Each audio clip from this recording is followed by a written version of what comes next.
Merci de nous rejoindre sur Al24 News pour la couverture continue de l'élection présidentielle anticipée en Algérie. Plus de 23 millions d'Algériens se rendent aux urnes en ce 7 septembre pour élire le nouveau président de la République pour un mandat de 5 années. Abdelmadjid Tebboune, Abdelali Hassani Cherif, Youssef Aouchiche, les 3 candidats au poste suprême comptent sur le vote de leur électorat aujourd'hui. Les bureaux de vote continuent d'ailleurs d'accueillir les électeurs depuis ce matin 8h. Nous irons à leur rencontre et nous ferons également le point avec nos envoyés spéciaux à l'intérieur du pays mais aussi à l'étranger.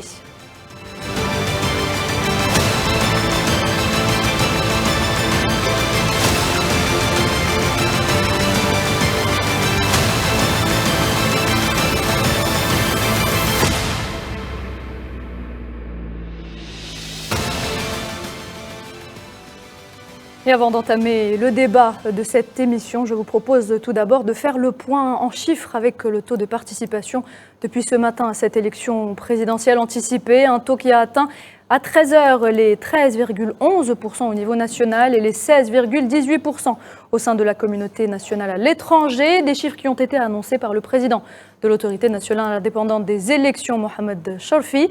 Le prochain taux sera lui annoncé à 18h15 et le dernier est attendu pour 21h30, soit pratiquement 1h30, 2h après la fermeture des bureaux de vote. Et puis, je vous rappelle que ce matin, aux environs de 10h, le taux de participation était de 4,56%.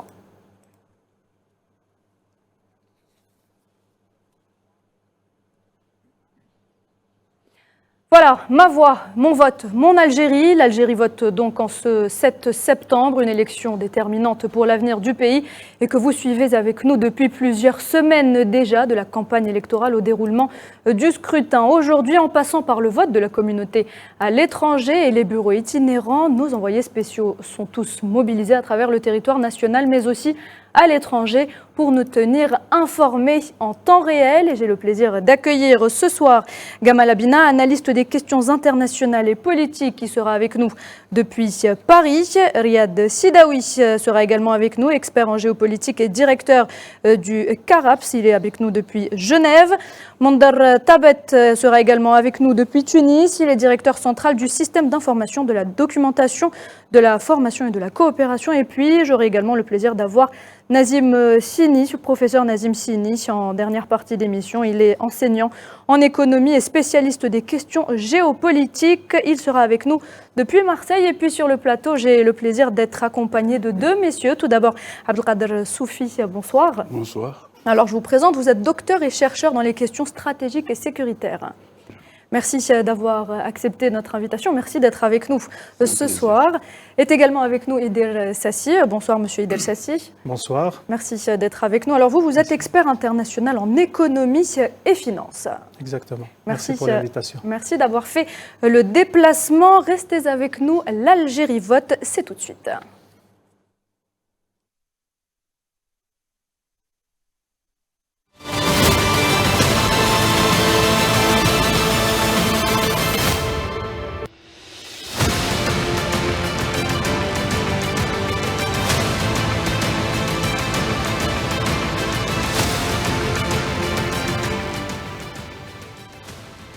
Abdelkader Soufi, j'entame ce débat avec vous. Alors, quelle est la portée de cette élection présidentielle qui intervient, on le rappelle, dans un contexte très complexe? Absolument. Donc, le contexte, comme vous le dites, international surtout, il est là et nous sommes en pleine transition d'un mode monopolaire ou unipolaire vers un mode multipolaire, mais surtout, comme disent les géopoliticiens, il y a un déplacement aujourd'hui du heartland, pratiquement de l'Eurasie, vers le sous-continent africain. Et ce sous-continent africain, où l'Algérie se met en position en tant que pivot, fait l'objet justement d'une attention particulière des condamnations, mais surtout par rapport à une approche interne, ou on va dire par rapport à un facteur endogène, les Algériens ont compris l'importance de ces élections, notamment par rapport à tout ce qui se passe, comme vous l'avez dit, à travers le monde, mais surtout pour cette transition réussie depuis le 2019, là où l'Algérie avait un choix à faire, ou aller dans la déperdition, s'engouffrer dans un abîme sans fin, ou trouver un moyen de se ressaisir. C'est ce qui a été fait, donc avec toute une série de réformes qui a permis à l'Algérie non seulement de se maintenir en vie, mais surtout à faire prévaloir ses capacités humaines, ses capacités d'État, aussi cette possibilité d'émerger en tant que puissance économique. Là, on arrive justement à s'en débarrasser du peu qu'on a pu de cette dépendance, mais qui reste aussi importante de la rente pétrolière. Donc, il y a un défi majeur, c'est ce défi qu'entreprend de prendre en charge les 3 candidats à travers leurs programmes qui ont été mis donc en exergue et qui a fait l'objet de l'élection du 7 septembre où les Algériens sont sortis pour dire leur mot, pour donc doublement choisir donc le futur président, mais surtout donner cet appui de ce qu'on appelle de l'importance du partenaire social qui est le peuple et qui va, en d'autres termes, mettre effectivement en place, ou la mise en place du pacte social tel qu'il a été établi. Très bien.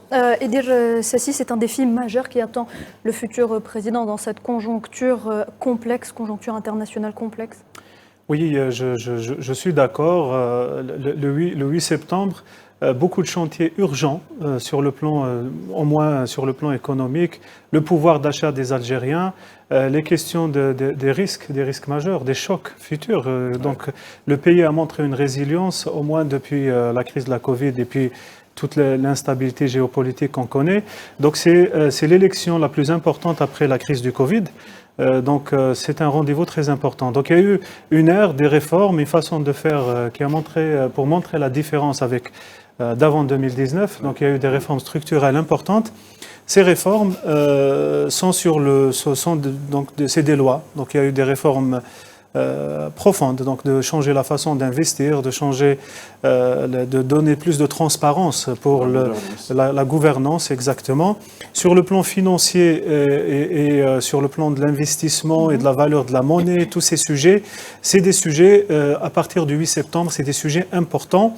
Et donc, la participation des Algériens à ce rendez-vous et donc, donnera très certainement du confort pour le candidat qui sera élu, pour pouvoir mener ces réformes majeure et très importante. Donc nous sommes dans un carrefour sur ce sujet-là qui est le sujet de l'économie, des attentes réelles des Algériens quant aux questions du pouvoir d'achat et de la valeur de la monnaie et des perspectives pour les jeunes en général. Oui, donc l'économie finalement ça a été le cheval de bataille lors de cette campagne électorale pour les trois candidats. Exactement, parfaitement. Nous sommes. Alors pourquoi l'économie? Bon, il y a eu. On parle de géopolitique. Donc, les gens ont compris, en tout cas, qu'il faut produire chez soi. Oui. D'accord? Donc, il faut domicilier, il faut mettre la production locale. L'Algérie est un pays qui dispose des ressources. Donc, localiser en Algérie, c'est plus un avantage. Donc, on a les ressources sur place. Le pays devra aller vers des efforts plus accentués pour devenir un hub. Donc, devenir un hub parce que nous sommes proches d'un marché, parce que nous voulons accueillir le pipeline, la logistique, nous sommes la porte de l'Afrique, mais nous sommes aussi une porte vers l'Europe. Il faut ne pas l'oublier, c'est très important. Donc il faut réfléchir à l'ouverture de l'économie algérienne de façon à mondialiser l'économie algérienne et avoir plus de visibilité de l'économie. Les réformes qui ont été menées depuis 2019 jusqu'à maintenant, demain, il faut que ça soit pratique sur le terrain et de façon concrète. Et j'ajoute un point très important. Nous sommes dans une société, l'Algérie est jeune. Bon, la manière de communiquer avec la jeunesse algérienne en général a changé. Donc il y a les médias sociaux, il y a beaucoup de manières nouvelles de communiquer. Il faudrait qu'il y ait dans l'avenir un effort supplémentaire pour expliquer à la majorité des Algériens qui sont jeunes qu'est-ce qui se passe réellement. Oui. Quelle est cette importance? Pourquoi c'est un rendez-vous majeur? Et pourquoi réellement ce que ces réformes vont permettre demain, c'est important. Donc j'espère en tout cas à partir du 8 septembre que tout cela sera possible. Très bien. De toute façon, quelle que soit l'issue maintenant, donc le futur président aura un certain nombre de défis à prendre et non des moindres. Et l'Algérie ne doit pas se reposer sur ses acquis, niveau économique notamment. Non, mais parce qu'aussi, comme on a suivi la campagne électorale, les engagements de tous étaient pratiquement très, très relevés. En plus, je rejoins parfaitement ce que disait Monsieur Sassi, c'est que le plus important, c'est arriver à créer une richesse interne. Cette richesse qui permet, vous me contredisiez, qui permet d'abord de lutter contre l'inflation. Arriver à 3%, ce serait quelque chose d'extraordinaire. Ensuite, avoir sa propre, j'allais dire, révolution industrielle, développer ses capacités avec une approche qui a déjà été mise dans le cadre du NEPAD, ça veut dire la transversale, la dorsale africaine, l'autoroute, les rails, aussi donc choisir la diversification du partenariat africain à travers le projet Nigal, qui ramène les gaz du Nigeria vers le Niger aussi, donc l'Algérie vers l'Europe, l'exploitation des minerais rares et des gisements tels que celui de Rajbilet. Au-delà de l'exploitation du fer, vous savez, il y a plein d'entreprises intégrées qui vont permettre l'émergence d'une industrie beaucoup plus importante que l'on pense et dont pratiquement 90% des industries à travers le monde ont besoin du fer et des dérivés du fer. Ce qu'on peut faire du fer, c'est extraordinaire.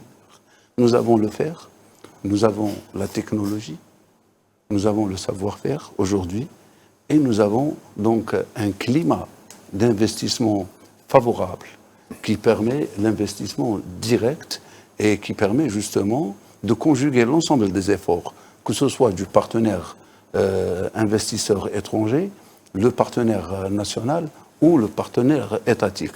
Tout cela pourquoi?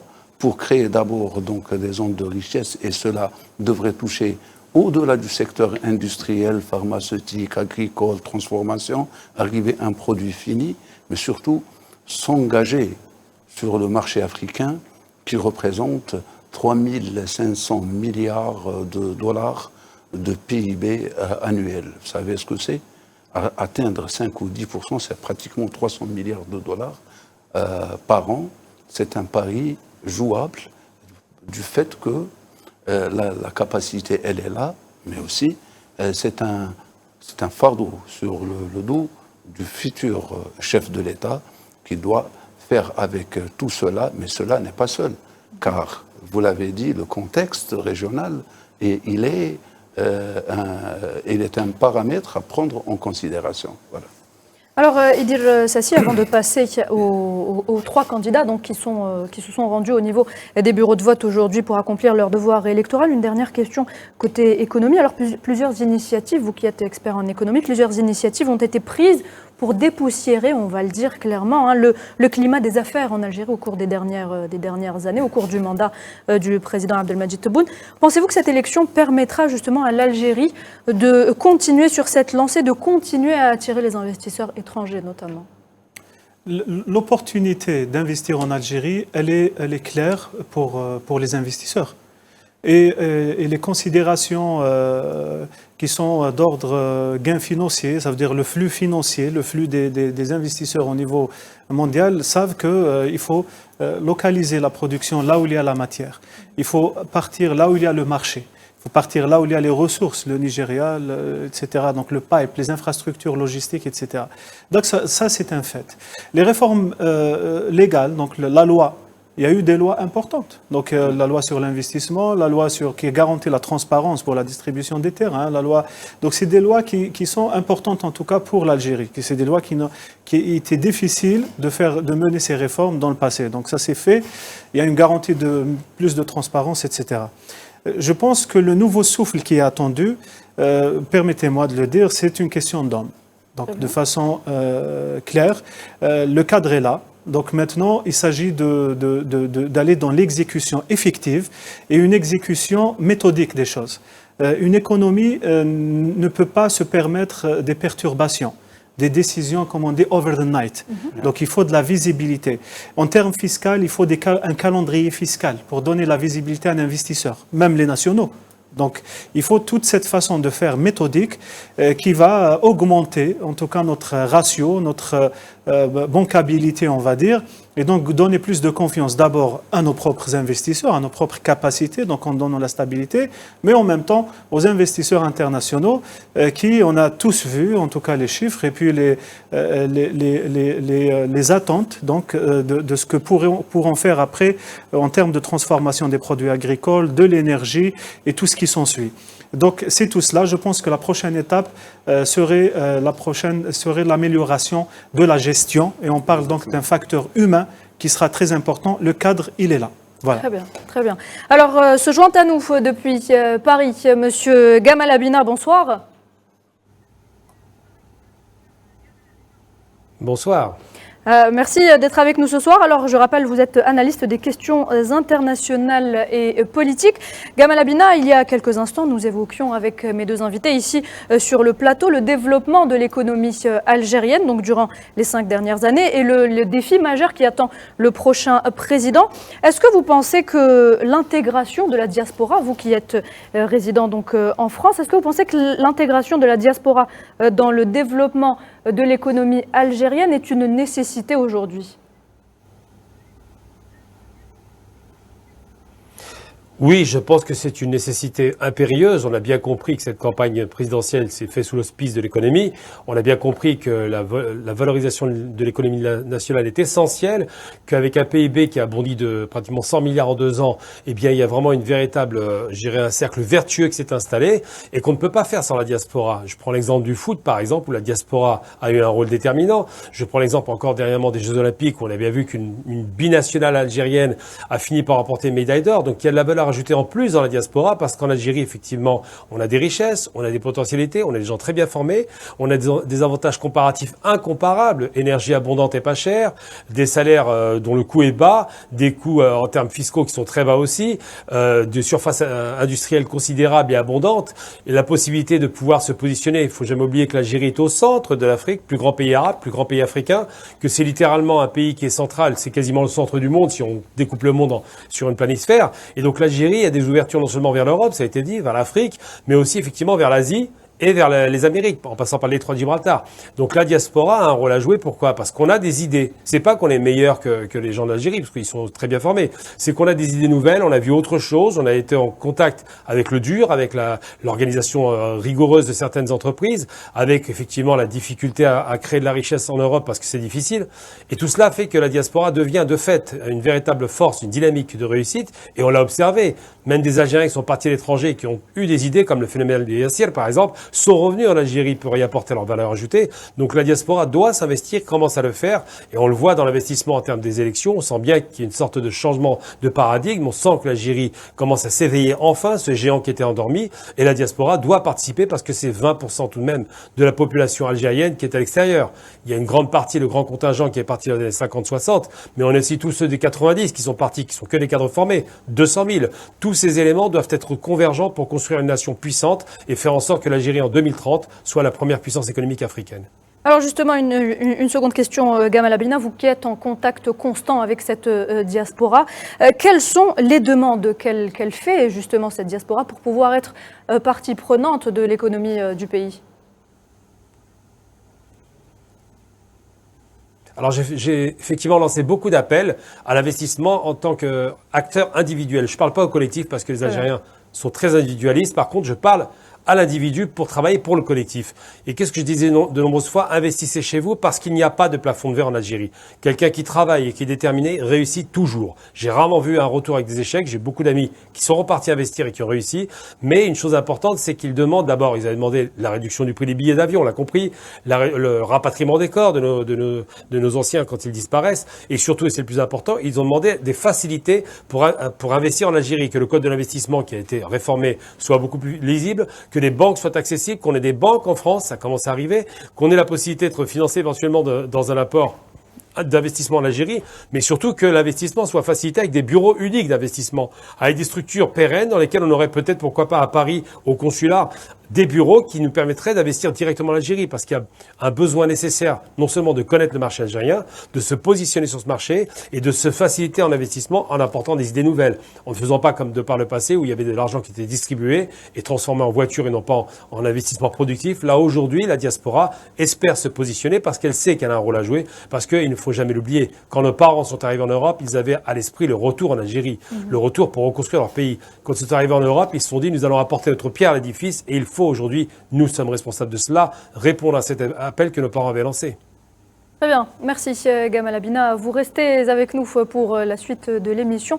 On va s'intéresser à présent au vote des 3 candidats aujourd'hui. Donc les 3 candidats ont accompli leur devoir électoral en début de matinée, à commencer par le candidat du mouvement de la Société pour la paix, Abdelali Hassani Cherif. Le candidat du MSP a voté au niveau de l'école Karouch Slimane à Berkhadem à Alger. Il s'est ensuite adressé à la presse présente sur place. On regarde.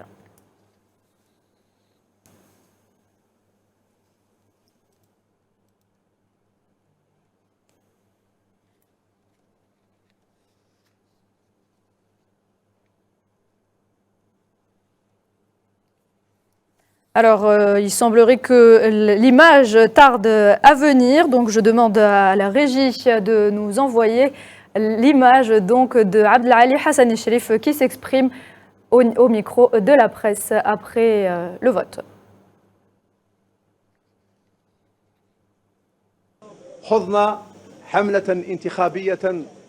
En ce qui nous concerne, cette élection nous a permis de proposer un projet prenant en compte les intérêts de notre nation et notre peuple, mais également les aspirations de la génération montante, synonyme pour être le tremplin vers une vie meilleure et également mettre à contribution toutes les volontés et unifier toutes les énergies.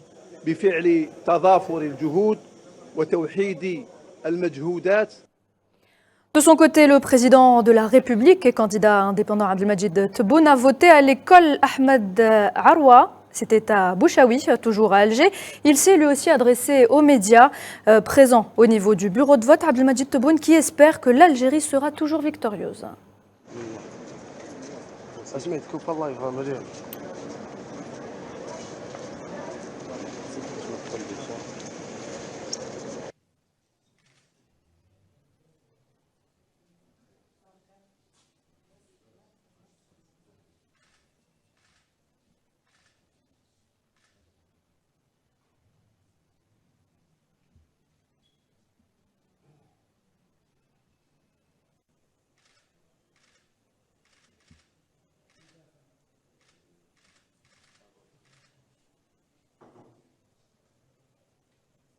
مفصلية لأن أتمنى أن من سيفوز بهذه الانتخابات سيواصل المشوار مشوار مصيري بالنسبة للدولة الجزائرية وبالنسبة للشعب الجزائري حتى نوصل نقطة لا رجوع في التنمية الاقتصادية وفي بناء ديمقراطية حقة مش ديمقراطية الشعارات ولكن ديمقراطية الحقوق للمواطن.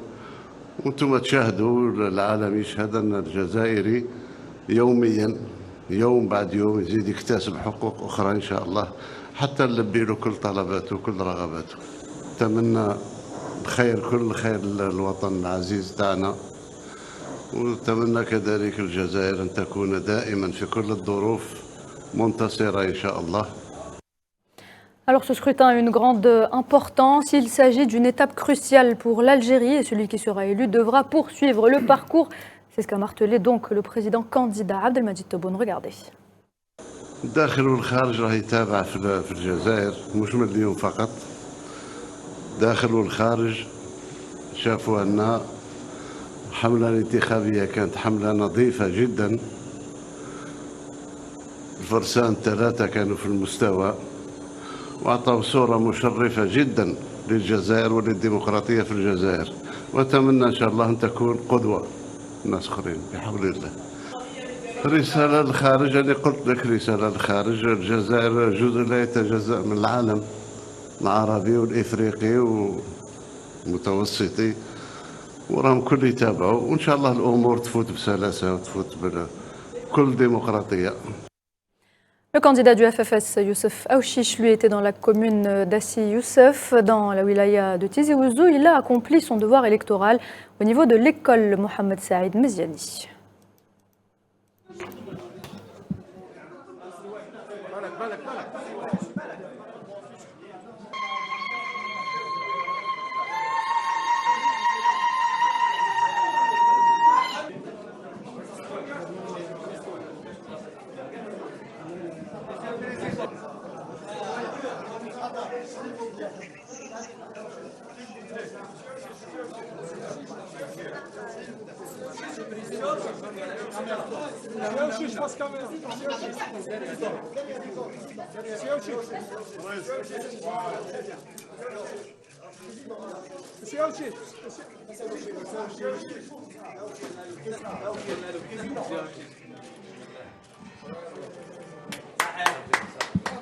رسالتي لكل الجزائريات والجزائريين.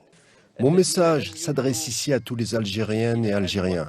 Ceux qui n'ont pas encore exprimé leur choix, nous leur disons qu'ils ont entre les mains tout le pouvoir pour construire leur avenir à travers leur voix, s'ils sortent en nombre pour contribuer au projet du changement, au projet du renouveau, de la confiance au sein de notre société.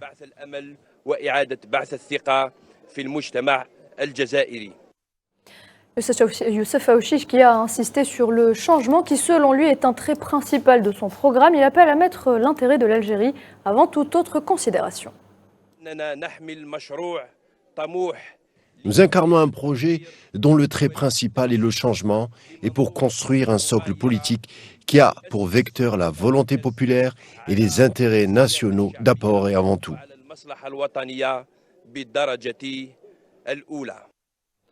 À retenir également, en plus du vote des trois candidats, le vote du Premier ministre Nadir El-Arbaoui qui a appelé tous les citoyens algériens à l'intérieur du pays comme à l'étranger à se rendre aux urnes et à participer en force à cette élection présidentielle. On écoute Nadir El-Arbaoui qui s'exprimait depuis l'école Omar Haïda à Del Ibrahim à Alger.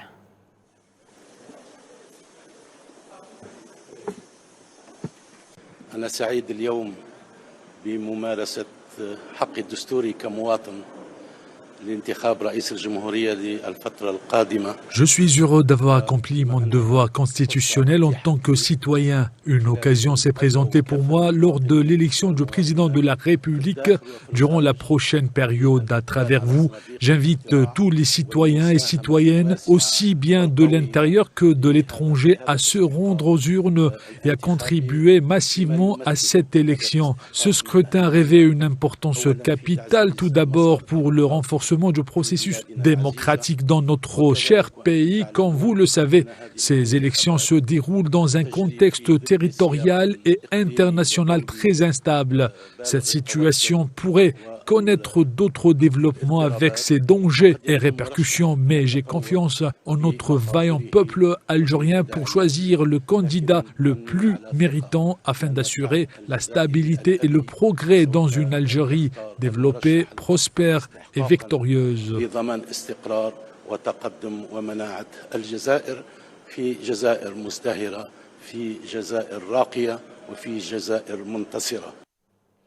Voilà donc pour ce qui est du vote des trois candidats et du Premier ministre, la suite de cette émission dans quelques instants.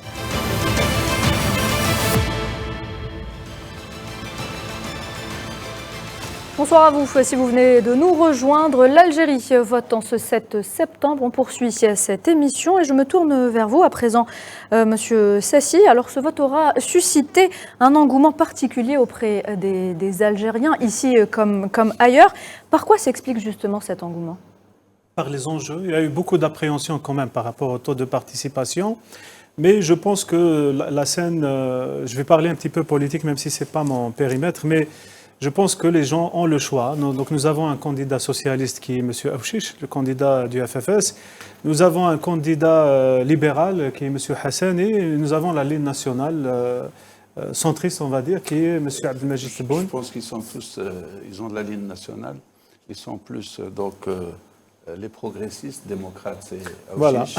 Et les conservateurs, c'est M. Hassan. Exactement. Les républicains, c'est ceux qui sont derrière le candidat indépendant. Exact. Ça, c'est la lecture politique. Disons que le choix, il y est. Ça veut dire si on veut choisir si on est de gauche ou de droite, etc. Absolument. Donc on a le choix. Donc je disais tout à l'heure que l'amélioration de la communication envers les jeunes, ça veut dire la façon d'arriver à expliquer aux jeunes, il y a en tout cas beaucoup d'attentes parce qu'on a vu une façon différente de traiter pour la transparence par rapport à l'économie, etc. et de placer le pays sur la bonne l'orbite qui se doit en termes de respect des règles et des lois. Donc ça, c'est des réformes difficiles. Donc les attentes sont toujours le pouvoir d'achat pour les Algériens, la classe moyenne qui se cherche, qui veut retrouver un confort de vie par rapport à la disponibilité des voitures, par rapport à des questions pratiques. Donc ça d'un côté. De l'autre côté, une jeunesse, malgré tout, malgré le confort qu'on peut avoir dans un pays, on a besoin aussi de voir ce qu'il y a ailleurs.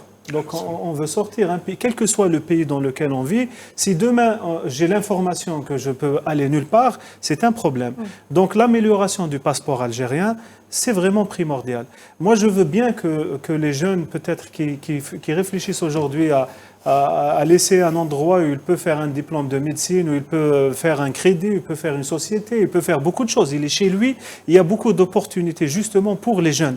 Donc de laisser tout ça et d'aller quelque part alors que sans perspective et d'être exploité, etc., bien sûr, ce n'est pas à 100%. Il y a des gens qui réussissent aussi ailleurs. Parce qu'ailleurs, ces jeunes, on les appelle des expatriés, mais pour nous, c'est des émigrés. Voilà, donc l'expatriation, elle est valable pour tous les êtres humains. Donc on a tous les mêmes besoins. Donc l'amélioration du passeport algérien, le jeune peut aller voir. Il va se rendre compte qu'il vit quelque part où il peut réellement réussir. Il y a beaucoup d'opportunités.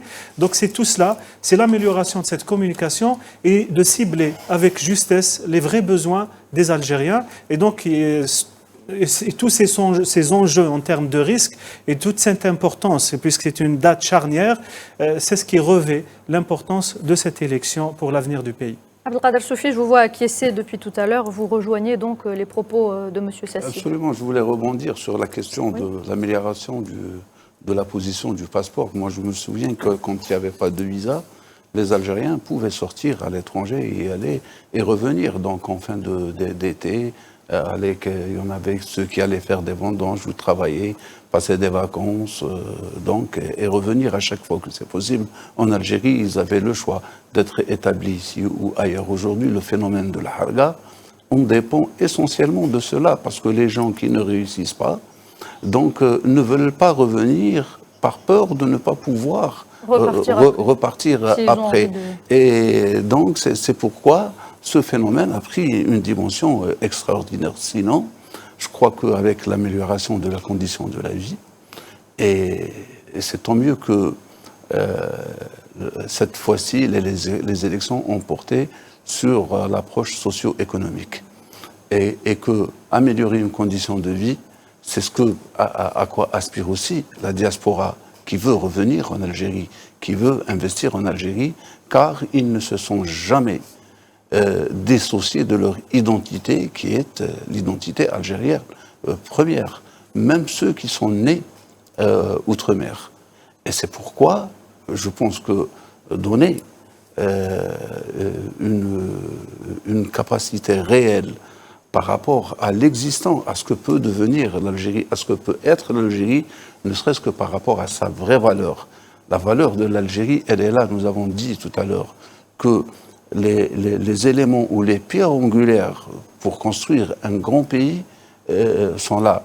Nous avons la ressource naturelle, nous avons l'énergie, nous avons la position géopolitique, nous avons la position stratégique, nous avons la ressource humaine ici et ailleurs, nous avons besoin juste de conjuguer l'ensemble des éléments, faire un bon plat, pour le dire autrement, pour pouvoir tirer profit, et cela ne pourra que fatalement donner bénéfice à l'accomplissement qui a été fait. Les Algériens sont prêts ailleurs à revenir, ils l'ont déjà fait, ils sont prêts à investir. La bonne volonté ici, elle est là, elle existe. Je pense que les 3 candidats en ont fait leur cheval de bataille. En plus, et l'un des principaux problèmes qui est lié à tout cela, c'est le secteur banquier et financier qui est en pleine réforme. Aujourd'hui, nous avons déjà quelques banques, 2 banques, je pense, algériennes qui se sont installées en France, la BEA, je pense à Paris, à Marseille, si ma mémoire est bonne. Aussi, nous avons quelques nouvelles banques en Afrique, en Mauritanie, au Sénégal. J'espère que cela puisse y être un peu partout à travers le monde pour permettre aux Algériens et à la diaspora d'avoir accès à son argent, de faire des transferts, mais surtout par rapport aux actions d'investissement à l'étranger ou par rapport aux actions commerciales. Je vais vous donner un exemple.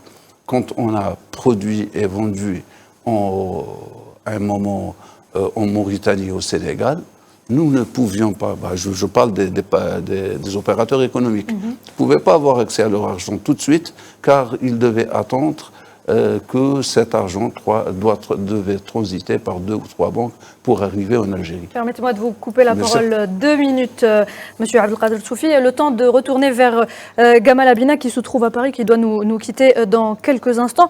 Gamal Abina, nous parlions donc économie, vous nous entendiez, vous écoutiez ce que nous étions en train de dire. Nous parlions économie avec les 2 invités ici sur le plateau. C'est à l'heure des défis économiques, l'Algérie donc vote. C'est une nouvelle ère, un moment décisif pour notre pays. Tout à fait. D'ailleurs, je vais vous donner un exemple très concret pour vous parler du changement de perception.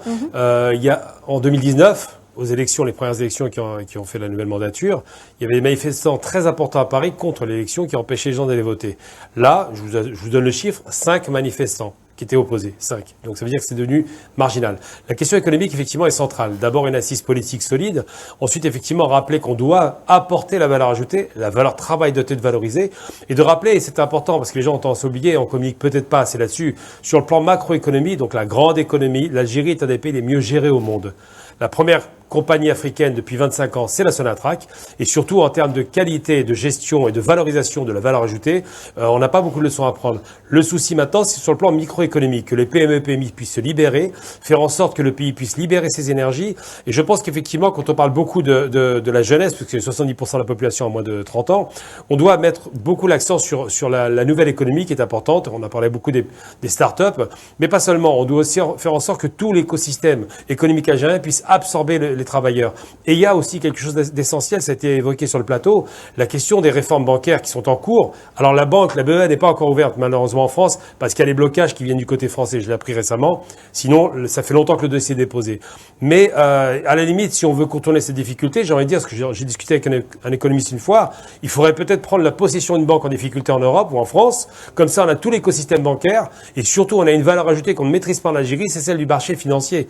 On n'a pas de marché financier en Algérie, on a de bourse d'Alger avec 5 ou 6 malheureuses actions cotées. On ne lève pas de capitaux à l'international avec ça. Je pense que l'Algérie devrait commencer à s'intéresser au marché financier, financiariser une partie de l'économie pour lever des capitaux et rester dans une certaine éthique économique, évidemment, mais faire en sorte, par exemple, que l'Algérie devienne un hub commercial, un hub aérien, un hub infrastructurel, je parle des autoroutes, des trains et autres, mais surtout un hub financier, capter les capitaux. Regardez les valorisations boursières incroyables, que ce soit le Euronext, que ce soit le marché américain avec le Nasdaq ou le CAC 40, comme je vous parle de différents marchés comme ça, ou simplement le Dow Jones, tous ces indices qui sont très puissants, capitalisent sur eux à l'image de la City dans laquelle j'étais récemment, des sommes faramineuses d'argent sans avoir à trop galérer. Parce qu'en réalité, la problématique qui se pose, c'est les investissements directs étrangers, les IDE, qui ne sont pas capitalisés en Algérie. On peut passer par la voie financière avec cette capitalisation. Et puis, dernière chose, moi, en tant que diaspora, je vous le dis, si on a une banque algérienne ou des banques contrôlées par l'Algérie, avec la belle Algérie qui s'installe en France, mais on va tous mettre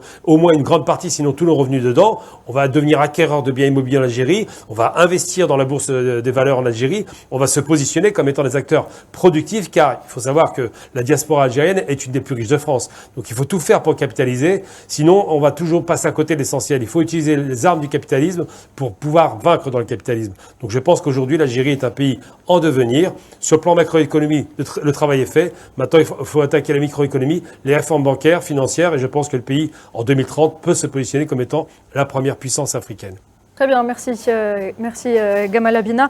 Monsieur Sassi, vous voulez rebondir sur ce que vient de dire Gamal Abina? Définitivement, donc la réforme bancaire, donc la Banque d'Algérie doit suivre. Donc la loi sur l'investissement et les lois qui sont sorties, la loi sur la monnaie et le crédit a prévu des banques d'affaires. Donc elle a introduit des réformes. La Banque d'Algérie doit suivre. De quelle façon? Il faudrait réfléchir à... J'ai vu dans le programme des candidats, donc la thématique bancaire et financière, le contrôle d'échange, toutes ces questions. Maintenant, sur le côté pratique, soyons vigilants parce que nous avons un environnement propre.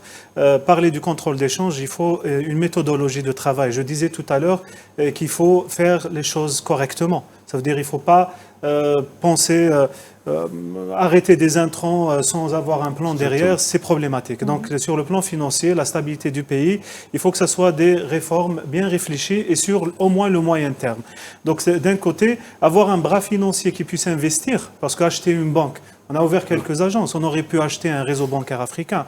Donc pour le faire, il faut avoir un fonds financier, donc un bras financier, un fonds souverain qui puisse fonctionner comme un fonds d'investissement et non pas un trésor public qui va absorber des déficits. Donc il faut faire la distinction entre les deux logiques. Mais tout cela, à mon avis, en tout cas, toutes ces réformes, il faut de la sérénité sur le plan économique. Et donc cet informel qui circule, qui est très lourd. Il faut réfléchir à le faire rentrer. Comment faire? Il faut réfléchir à des sortes d'amnistie ou à des mécanismes, en tout cas, qui vont apporter de la sérénité sur le plan économique, social et tout le reste. Donc, la prochaine étape, très certainement, il va y avoir beaucoup d'attentes sur ce sujet-là.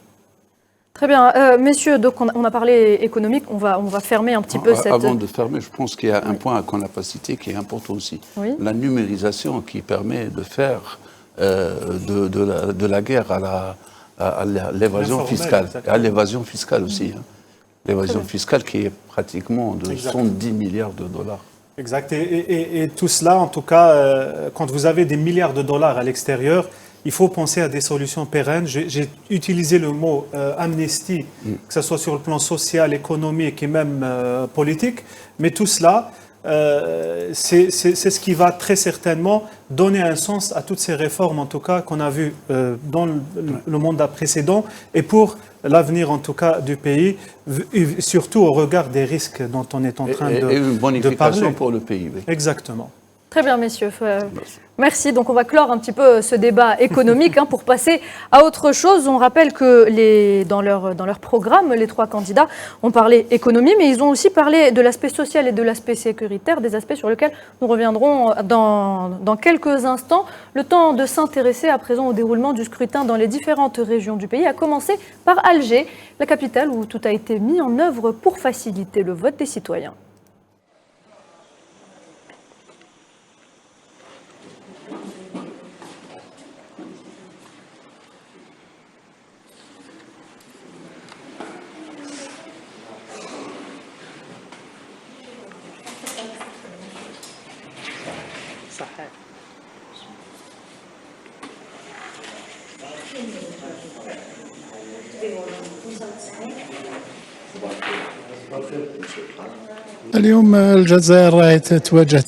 Aujourd'hui, l'Algérie fait face à de grands défis avec son entourage et ses voisins.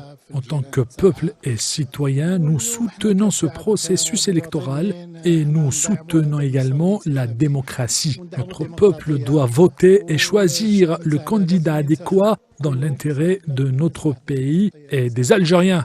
Que Dieu nous protège et qu'il protège le pays et ses serviteurs. J'ai voté avec mes enfants et en famille.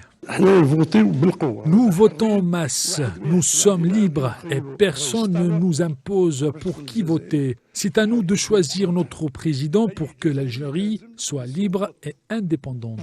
Pour moi, celui qui ne vote pas pour son pays n'est pas algérien. En tant qu'Algérien, je donne ma voix librement et je choisis celui qui travaille pour le bien du pays. Je suis venue donner ma voix pour celui qui la mérite, pour que l'Algérie poursuive son parcours. Je voterai pour celui qui prendra soin des jeunes pour qu'ils vivent dignement. On veut de la stabilité dans notre pays pour nous et pour les générations futures. Et j'espère que l'Algérie sera toujours debout devant toutes les nations du monde. Et on retrouve justement notre envoyé spécial à Alger, Kherdine Batache. Bonsoir Kherdine. Bonsoir Nouhat. Alors Kherdine, comment est-ce que s'est passé ce scrutin dans les différents centres de vote aujourd'hui ? Eh bien, il s'est passé tout simplement, Nouhad, dans les meilleures conditions possibles. Cela est consécutif à une étape de préparation de ces élections qui s'est déroulée dans de très bonnes conditions. Et cela a été sous les yeux de la presse étrangère qui était présente aujourd'hui au niveau des différents centres de vote de la capitale. Une organisation, une préparation, bien entendu, sous l'égide de l'autorité nationale indépendante des élections qui veille justement au grain, qui veille au bon déroulement du scrutin, qui est gage justement, ou l'un des gages de la crédibilité de cette élection présidentielle du 7 septembre en Algérie. C'est en effet ce que l'on a noté aujourd'hui lors de notre couverture du scrutin dans l'un des nombreux centres de vote de la capitale. Très bien, Kherdine Batache. Alors vous étiez ce matin au centre de vote de Bouchaoui, où a voté le président candidat Abdelmajid Tebboune. Que pouvez-vous nous en dire ? En effet, Douhad, le centre Ahmed Aroua, l'école élémentaire Ahmed Aroua située à l'ouest de la capitale Alger, plus précisément à la commune de Bouchaoui. Le président candidat Abdelmajid Tebboune qui est arrivé vers les coups de 11 heures accompagné de son épouse pour justement déposer son bulletin dans l'urne. Le président candidat Abdelmajid Tebboune qui a tenu à s'exprimer face à la presse suite à cela. Il a confirmé lui aussi que la campagne s'est déroulée dans de bonnes conditions et que les trois candidats avaient rempli leur mission. C'est ce qu'il a estimé en ce qui concerne bien entendu les messages à adresser au niveau national et international. Le président Abdelmajid Tebboune bien entendu a insisté sur la nécessité de crédibiliser ce scrutin qui met l'Algérie dans une bonne place par rapport à certains pays de la région en ce qui concerne la consécration de la pratique démocratique à travers le vote, bien entendu, en ce qui concerne ces élections présidentielles. Voilà ce que l'on pourrait dire, voilà ce que l'on a retenu justement de l'opération de vote du président candidat Abdelmajid Tebboune. Merci Kherdine Batache. Je rappelle que vous êtes notre envoyé spécial à Alger. Et puis d'Alger, direction Tizi Ouzou, des navettes ont été mises en place pour permettre aux électeurs habitant dans les villages reculés d'accéder à leur bureau de vote.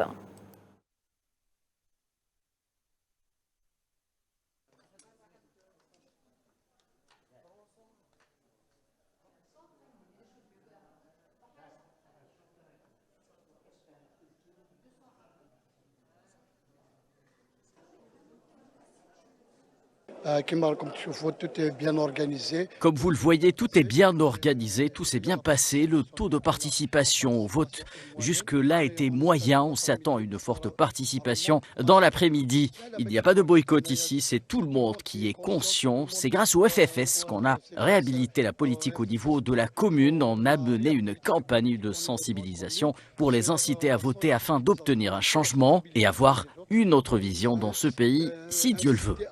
voter pour vraiment un changement et pour une autre vision dans ce pays, Inch'Allah. On essaie de mobiliser au maximum les citoyens باش يجوا يفوتيو en force. D'ailleurs, on a préparé les centres. Voilà, on a fait une bonne préparation concernant les centres de vote. En même temps, on a pris en charge même les transports pour les déplacements, surtout pour les personnes âgées. On a pris le transport en charge, surtout les villages qui sont un peu loin du centre du vote. Et comme j'ai dit, surtout les personnes âgées, comme il fait un peu chaud, alors on va prendre en charge les gens qui vont venir voter. Voilà. Voilà, comme vous l'avez vu sur les images, le déroulement du vote s'est donc très bien passé dans les différents bureaux de vote auxquels on a eu accès aujourd'hui. Puis il y a aussi ces images qui nous parviennent de la wilaya de Bou Mardès où les Algériens de la région se sont aussi déplacés pour aller voter.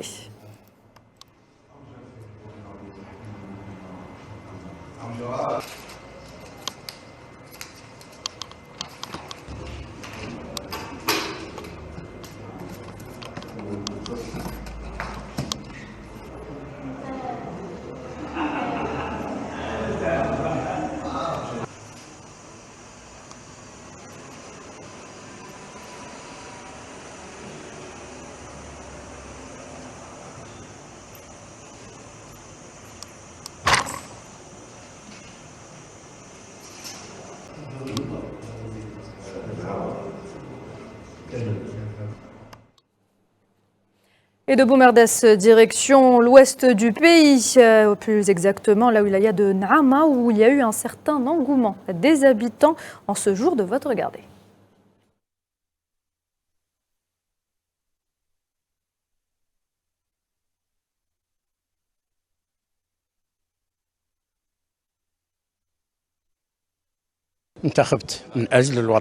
J'ai voté pour le pays, vive l'Algérie. Je souhaite tout le bonheur pour mon pays. Aujourd'hui, c'est un jour national, c'est un devoir national que chaque Algérien doit faire. J'ai voté pour l'Algérie en toute liberté et transparence et vive l'Algérie. J'ai voté ce matin pour l'Algérie. Que Dieu protège notre pays et que le nouveau président soit celui qui va prendre en main le pays. Et ce sont finalement les mêmes scènes que l'on retrouve un peu partout au niveau des bureaux de vote. Dans la wilaya de Tissemsilt, l'organisation semble être au beau fixe.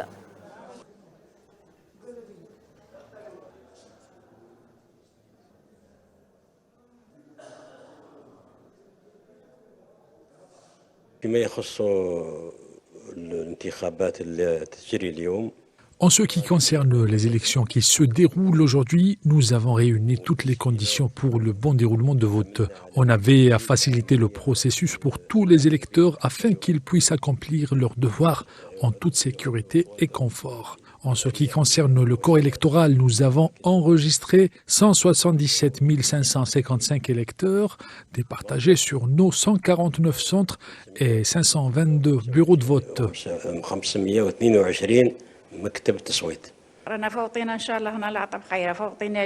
Nous avons voté aujourd'hui pour participer à l'essor de notre pays. Nous avons voté pour la bonne personne qui va faire avancer le pays. On espère que de bonnes choses pour notre pays, pour nos enfants et pour tout le peuple algérien.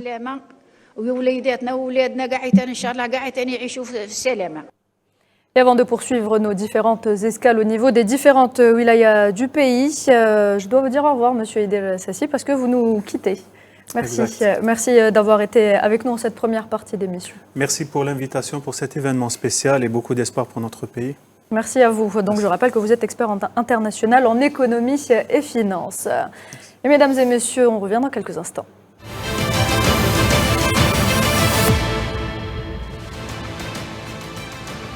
Retour sur le plateau de l'Algérie Vote, mesdames et messieurs, bienvenue à vous. Si vous venez de nous rejoindre pour cette deuxième partie d'émission, on continue notre tour d'horizon pour cette élection donc présidentielle. Et le flux de votants n'a pas affaibli dans le sud du pays. Les Algériens ont également répondu présent à l'appel électoral. C'était notamment le cas du côté d'Al Mghayar.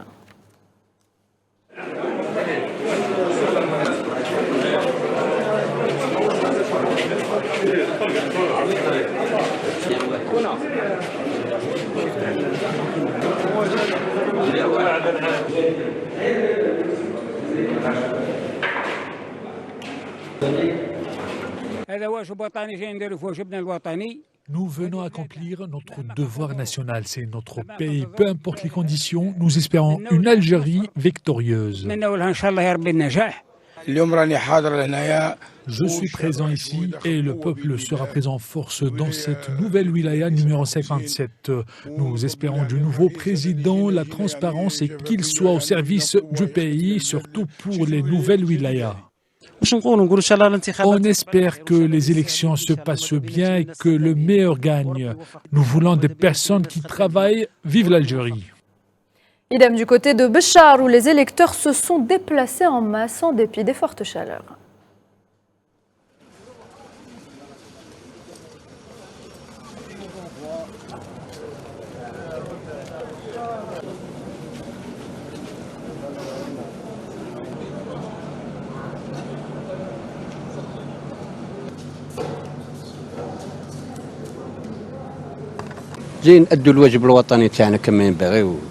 Nous sommes venus accomplir notre devoir national comme il se doit. J'espère que tout se passera dans la transparence.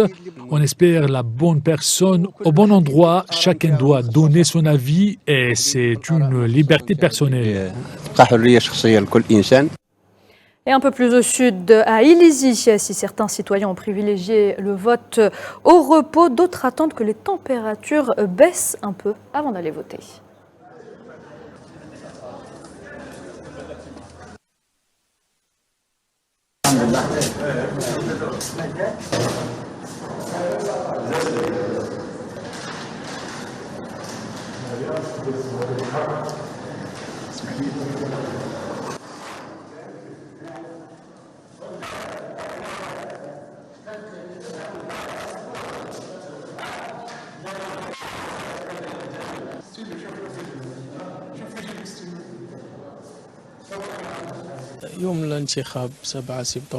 Aujourd'hui, c'est le jour de l'élection du 7 septembre. Peu à peu, les électeurs commencent à affluer vers le centre de vote. Dieu merci, le peuple d'Illizi est un peuple conscient et ils commencent à venir pour accomplir leur devoir. Dieu merci.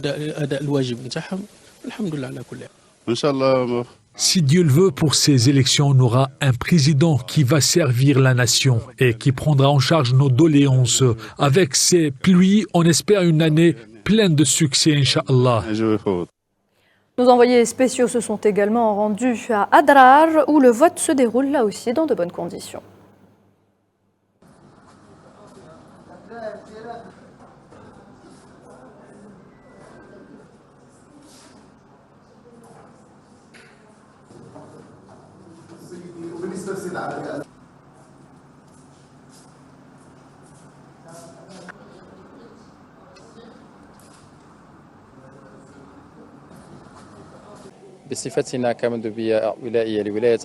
En tant que délégation de l'ANI à Adrar, nous vous informons qu'à ce jour, à 8 heures, le début officiel des élections et de l'opération électorale au niveau de l'école Ali ibn Abi Talib s'est déroulé dans de bonnes conditions. Au niveau de la wilaya d'Adrar, le nombre de centres de vote est de 535 bureaux dans 4 itinérants. Le nombre total du corps électoral est de 136 106 électeurs et le nombre d'encadreurs avoisine les 4667. Le nombre d'électeurs itinérants a atteint hier 1678 votants. Dans l'ensemble, les préparatifs pour cette journée se sont déroulés dans de bonnes conditions.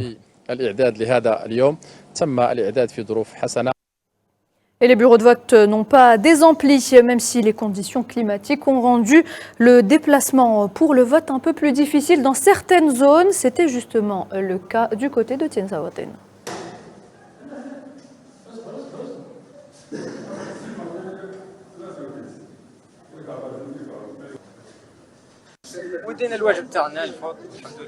Nous avons accompli notre devoir électoral. Nous espérons que tous nos frères du Sud, ceux qui sont loin, viennent voter et accomplir leur devoir comme nous l'avons fait. L'affluence est importante et va encore augmenter. Ce qui nous a poussé à venir voter en force, c'est que c'est un devoir national et que chaque citoyen algérien doit l'accomplir.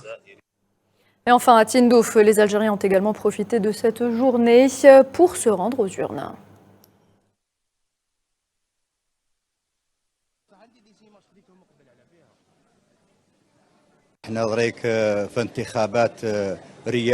Nous sommes venus voter pour les présidentielles, pour un président qui œuvrera pour le bien du pays. Nous sommes fidèles au serment de l'Algérie, ceci dans un cadre de transparence et des élections intègres et libres pour tous les citoyens algériens et pour un pays développé qui a sa place sur la scène internationale.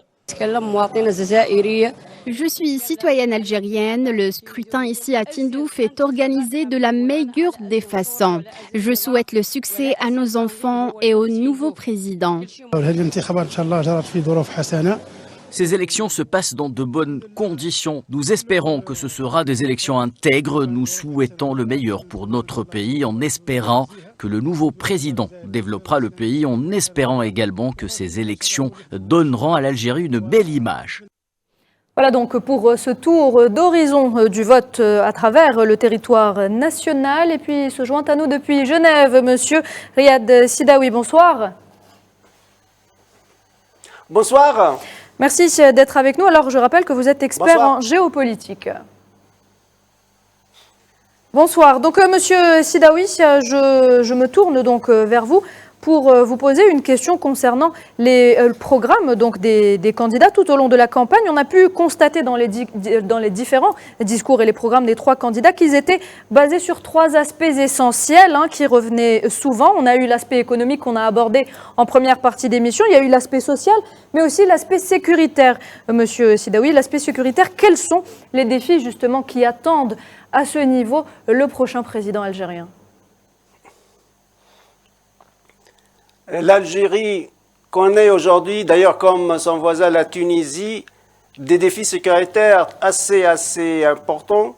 Tout d'abord, la situation chaotique en Libye. N'oublions pas que la Libye traverse le désert actuellement. L'OTAN en 2011 n'a pas cassé, détruit uniquement le régime de Kadhafi ou le gouvernement de Kadhafi, mais l'État libyen et son armée, sa colonne vertébrale. Donc, d'où la fragmentation de la Libye, la partition de la Libye. Aujourd'hui, on voit bien que la ligne Jafra-Sirte coupe la Libye entre la Cyrénaïque à l'est et la Tripolitaine à l'ouest. Le Fezzan aussi. Aujourd'hui, la Libye a un problème avec sa banque centrale. Donc, c'est un défi sécuritaire, puisque aussi les terroristes de Daesh, ils étaient à Derna, ils étaient à Sirte, en Libye, et puis aujourd'hui peut-être aussi dans les pays de Sahara. Donc, sont défis réels. Le terrorisme a changé de camp de la Syrie et de l'Irak après sa défaite, et aussi grâce à l'intervention massive, rapide, violente de la Russie. Il faut dire que la Russie a sauvé l'Irak et la Syrie de Daesh et compagnie. Où vont ces terroristes? Malheureusement, il y a aussi beaucoup de terroristes maghrébins, surtout tunisiens et marocains. On dit ça, je dis malheureusement. Ils sont allés en Libye, puis dans certains pays africains.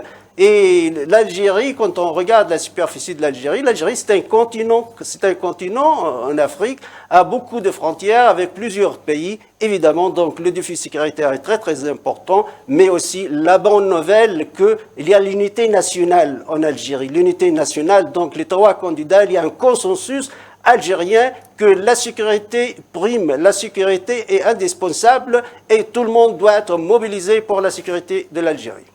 Abdelkader Soufi, l'aspect sécuritaire, comme le disait M. Sidaoui, a également donc été fortement abordé. Et les trois candidats sont revenus sur les menaces d'instabilité de certains pays qui entourent le nôtre. Absolument. Je pense que, comme le disait Dr Sidaoui, l'aspect sécuritaire ne peut pas, en aucun cas, être mis de côté par les trois candidats, car sans sécurité, on ne peut construire un pays, ni penser à construire une économie ou quelque chose dans ce sens-là. Avoir un front intérieur puissant et fort autour de son État dépend de la bonne gouvernance et d'une économie stable et d'une économie forte. Et que la richesse crée la force et la force crée la richesse. Maintenant, cela dépend aussi de la capacité de l'État à pouvoir faire face aux défis qui la menacent. Et ces défis, ils ne sont pas qu'aux frontières, car des tentatives d'infiltration, elles sont là, que ce soit par des groupes d'individus de terroristes ou cellules endormies, ou comme nous l'avons vu, où le groupe terroriste du MAC a essayé d'introduire des armes dans la région de Bijaya. Cela veut dire que la vigilance reste d'actualité, et c'est pourquoi les trois candidats sont conscients que l'aspect sécuritaire est un élément central dans toute politique, que ce soit de l'un ou de l'autre. C'est pourquoi je dis que la menace, elle est réelle, et la prise de conscience, elle est aussi effective et réelle. Et on ne peut pas dissocier ceci de cela. Donc, je dis que à la menace, il faudrait doublement, et c'est peut-être d'autres enjeux qui attendent le futur président. D'abord, comment faire face à cette menace grandissante, mais comment aider surtout les pays voisins à surpasser. Nous savons que l'Algérie, avec les pays du terrain, a mis en place le process de Tamanrasset 2010, a mis aussi en place le process d'Alger pour nos amis maliens. Ça l'a été aussi pour nos amis libyens. Il y a surtout une approche de coordination et de coopération entre l'ensemble des États voisins avec l'Algérie, en créant des zones de libre-échange, en créant des zones de troc, en activant le principe de la ZLECAf. Tout cela, ce sont autant d'éléments soft qui permettent de mettre... Le président de la République en parlait justement ce matin. Il disait que l'Algérie est partie intégrante de ce monde, de l'Afrique, des pays méditerranéens, des pays arabes. Donc on voit vraiment que l'Algérie est ciblée finalement. Absolument. L'Algérie, j'ai dit que je reprends ce que je disais tout à l'heure, et ça c'est ma propre vision. Vous savez, le cœur du monde, c'est l'Eurasie. C'est là où se passe une guerre en Ukraine. Mais à mon avis, le déplacement du cœur du monde, c'est le sous-continent africain. Ce sous-continent africain où on observe une instabilité et des guerres depuis la Corne africaine jusqu'au golfe de Guinée, en passant par la zone subsaharienne. Dans cette région, l'État le plus puissant, le plus stable en matière d'institutions qui peut supporter donc différentes attaques, c'est bien l'Algérie. Et c'est parce que aussi l'Algérie peut servir de bouclier pour l'ensemble des autres pays. Et je crois que ces élections sont attendues de pied ferme dans différentes capitales internationales pour voir ce qui va en ressortir. Et ce qui en ressortira, c'est surtout cette stabilité de l'Algérie qui permet à beaucoup de multinationales, de capitales, à revoir leurs calculs, mais surtout savoir qu'une stabilité en Algérie est une porte vers l'ensemble du continent africain. Nous sommes dans le cœur de l'Afrique, et à travers cela, je pense que c'est possible. L'Algérie, avec la Tunisie et la Libye, ont entrepris de faire un partenariat qui peut s'élargir aux républiques nord-africaines, et puis qui peut même être élargi aux pays subsahariens. Cela ne peut être que de bon augure, surtout que la dorsale africaine qui arrive bientôt au Niger, le Niger qui peut donc être le point de jonction ou le hub qui permet de dériver vers d'autres capitales africaines, avec les rails aussi, avec le projet Nigal, avec futurement le projet du port de Hamdaniya, qui peut jouer un rôle vraiment créer la mutation dans l'approche et la position de l'Algérie et dans son environnement méditerranéen, africain et arabe. Riyad Sidaoui, l'Algérie joue aujourd'hui un rôle pivot géostratégique, on peut le dire. L'Algérie qui s'est imposée durant ces dernières années sur la scène internationale. On le rappelle, l'Algérie est membre non permanent au Conseil de sécurité des Nations Unies. Elle a réussi à faire voter un certain nombre de choses. Pourquoi aujourd'hui est-ce qu'on peut dire, est-ce que vous pensez qu'aujourd'hui on peut dire que l'Algérie dérange ? Oui, je pense que l'Algérie dérange beaucoup les cercles impérialistes. Les cercles impérialistes dans ce monde. L'Algérie a soutenu inconditionnellement la cause palestinienne depuis que l'Algérie est devenue membre non permanent au sein du Conseil de sécurité le 1er janvier 2024. On a vu l'ambassadeur, M. Ammar Jama, comme un lion qui défend la cause palestinienne et aussi la cause sahraouite. N'oublions pas aussi le peuple sahraoui qui souffre toujours d'une colonisation arbitraire et que le Maroc ne respecte pas, comme l'entité sioniste ne respecte pas le droit international, ne respecte pas le référendum. Donc l'Algérie s'inspire des valeurs de la révolution du 1er novembre 1954. Pour comprendre la diplomatie algérienne, et le président Abdelmajid Tebboune est le chef de cette diplomatie, il faut aussi rappeler qu'elle a des fondements. Ces fondements se trouve au sein de la déclaration de novembre 1954. Ça veut dire la solidarité et le soutien inconditionnel au peuple pour leur libération. Donc cette politique anti-impérialiste, anti-colonisation dérange beaucoup. D'ailleurs, on voit des médias influencés par les lobbies sionistes dans le monde entier, comment ils attaquent l'Algérie. D'ailleurs, la même chose avec le président tunisien Kais Saïd, dès qu'il a attaqué l'entité sioniste et attaqué surtout la normalisation. On a deux faucons dans le monde arabe contre la normalisation avec l'entité sioniste. C'est le président Abdelmajid Tebboune et le président Kais Saïd. Ils sont totalement anti la normalisation. Évidemment, Paris, Washington, Londres, Tel Aviv n'acceptent pas ces positions. Ils vont essayer. Pour le moment, ils mobilisent leurs médias. Pour le moment, je souligne, ils mobilisent leurs médias occidentaux dont ils ont une influence très large contre l'Algérie et contre sa position en faveur de la cause palestinienne et en faveur de la cause sahraoui. D'ailleurs, les relations entre le Maroc et l'entité sioniste sont excellentes. Pourquoi ? Parce qu'ils ont un adversaire commun, c'est les Palestiniens, l'Algérie et les Sahraouis. Abdelkader Soufi, est-ce qu'on peut dire aujourd'hui que la menace est réelle et qu'elle existe du côté de l'Ouest et que l'entité sioniste est à proximité de nos frontières ? Absolument.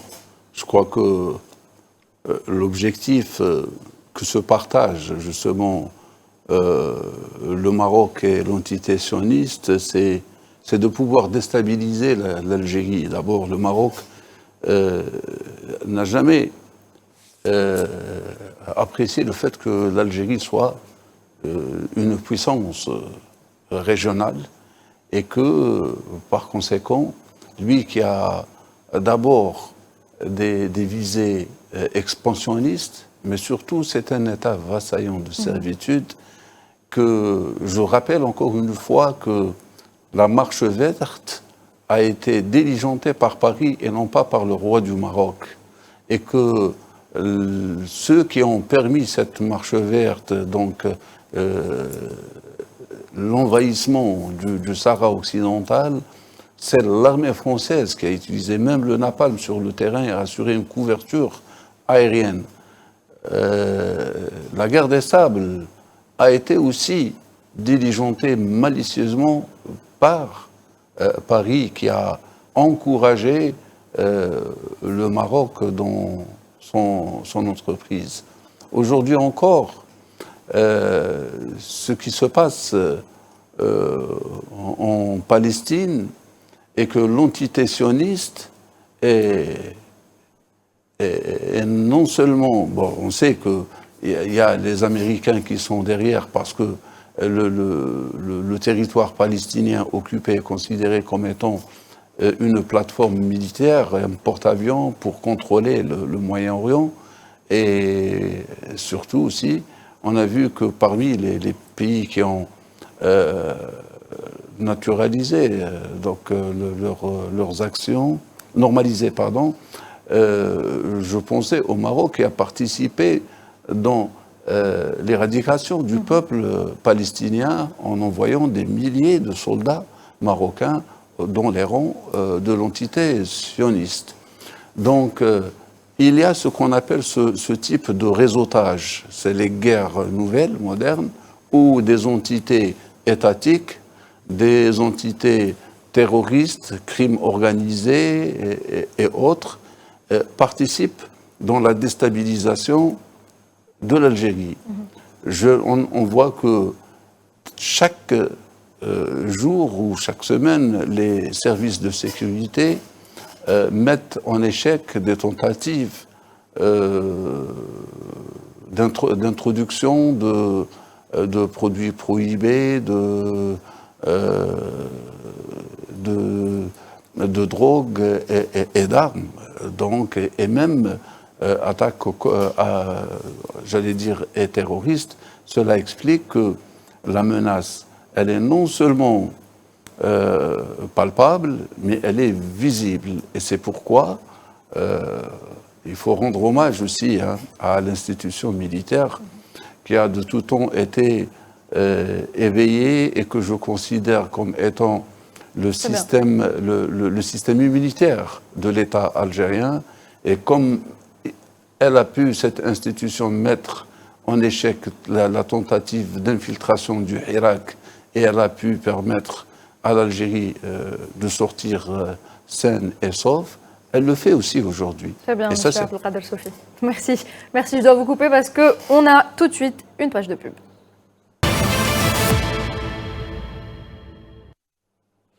Bienvenue à vous si vous venez de nous rejoindre. Vous regardez l'Algérie vote sur RAL 24 News.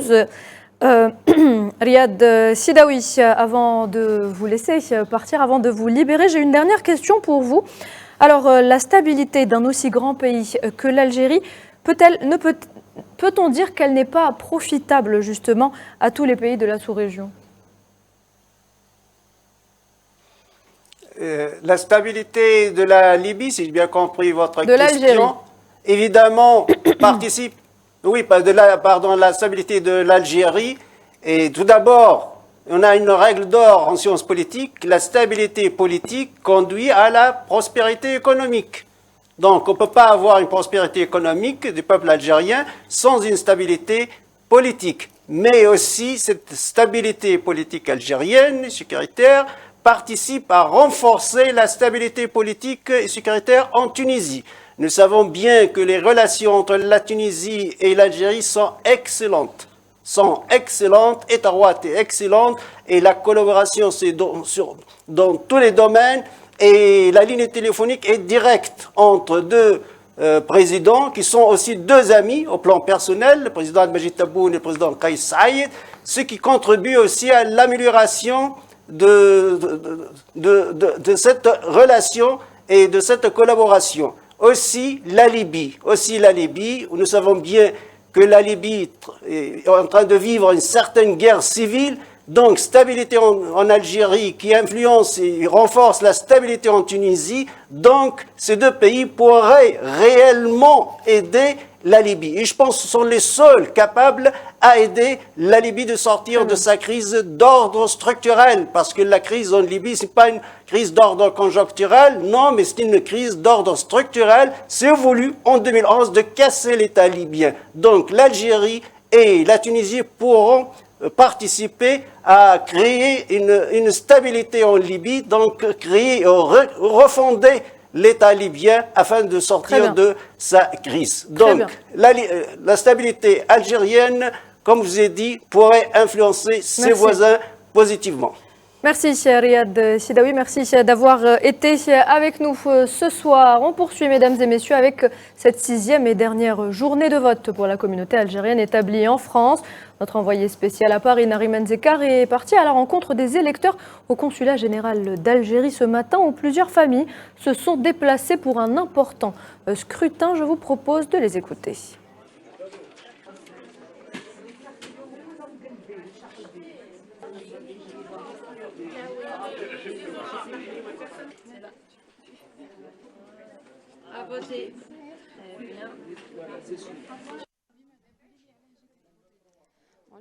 C'est une expérience très intéressante pour moi. Donc, en tant que citoyen, en tant qu'Algérien. Et donc, avec grand plaisir, j'ai répondu présent pour donner un coup de main à cette mission. Et franchement, ça se déroule dans les meilleures conditions. Il y a une préparation au moins 3-4 mois en amont. Et donc, c'est grâce à cette préparation, à l'expérience de ceux qui ont déjà organisé des élections auparavant, qu'aujourd'hui, franchement, tout se déroule comme sur des roulettes. Ça se passe très bien, il n'y a pas de soucis matériels ou autres. Pour moi, je suis venu pour mon pays, parce que j'aime mon pays. Et je suis algérien, je ne changerai pas. Je suis venu ici soutenir les votants, puisque j'ai voté mardi dernier. Et sincèrement, j'étais venu pour voir comment ça se passe le jour J, le 7. Et je vois que ça se passe super bien, ça se passe très très bien, il y a toutes les générations confondues. C'est notre devoir, c'est notre coutume, et parce que je suis fier d'être algérien, tout simplement. Et direction Bobigny en région parisienne où se trouve justement notre envoyé spécial Nariman Zekar. Bonsoir Nariman. Bonsoir Nouhed, bonsoir tout le monde. Alors Nariman, les Algériens continuent de se mobiliser en ce 6e jour de vote pour la communauté nationale établie en France. Comment se déroule cette dernière journée ? Écoutez, énormément de monde pour ce 6e et dernier jour de vote en région parisienne.